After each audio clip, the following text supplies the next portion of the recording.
Almost half of women are apparently going to be childless and single by the year 2030. And this is women between 25 and 44. That's baby making age. And here are the 3 reasons that that's happening right now. And reason number 1 is feminism. And by the way, of course, I'm for women making equal pay. Of course, there's a bunch of epic things about feminism. Of course, it was needed. But here's one of the consequences of feminism, whether you like it or not. As we get into this, let me ask an honest question to all the women out there. Would you prefer that your man makes less than you, makes the same amount as you, or makes more than you? Put it in the comments. Less, same, or more in the comments. Out of the last 20 women that I asked this to over the last week, there was one person who said the same amount or more. Everybody else said they would prefer their man to make more than them. And I think that's valid and fair. And it just is that very rarely, if ever, I've never heard a woman say they want their man to make less than them. So pre-feminism, you got a bunch of women making less than men. Therefore, there's a large amount of men that fit that requirement of a woman wanting a man to make more than them and fulfill that need of the man providing and protecting. And then as feminism progresses and equal pay progresses, you got more women making the same amount of men, making the pool of men that make more smaller. To where we're at today, where women are by and large making the same amount as men, making it a lot harder for a lot of women to fulfill a biological need that they have. Now, a second massive contributor to this tsunami of singleness is, we'll call it the Orrin effect. Imagine this star as a pea, where you have a generation of men that literally grew up on this stuff. This is what they started seeing when they were like 12 years old. I'm 42. The extent of my exposure to Orrin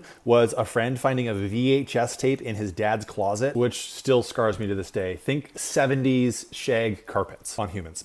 Moving on. So this Orrin effect not only leads to men not treating women with dignity and respect or taking any of their needs into account in the bedroom by and large, but it does something that no one's talking about right now, which it actually satisfies a percentage of a man's needs. Here's what I mean. As human beings, women or men, we all have needs. And the more stuff like Orrin or these AI girlfriends that are coming out and all sorts of other things, as these things start to stack up and start to satisfy a man's needs a little bit here, a little bit there, a little bit there, it starts to take away his necessity to learn how to interact with women in a healthy way, how to approach, how to get outside of his comfort zone and face the potential rejection of a female. And as a man, I can tell you there's nothing that hurts more than being rejected by a female. So that leads to even less guys being in the dating pool again, and women just not being that happy with the guys that are left. But here's the absolute kicker, and it's actually something that women are not doing on dates that they need to be doing. I've got a client who specializes in helping women over 40 find their soulmate in 6 dates or less. So she's got an 80% success rate at finding women over 40 their soulmate in 6 dates or less. And here's the number 1 reason that she's so successful. She says,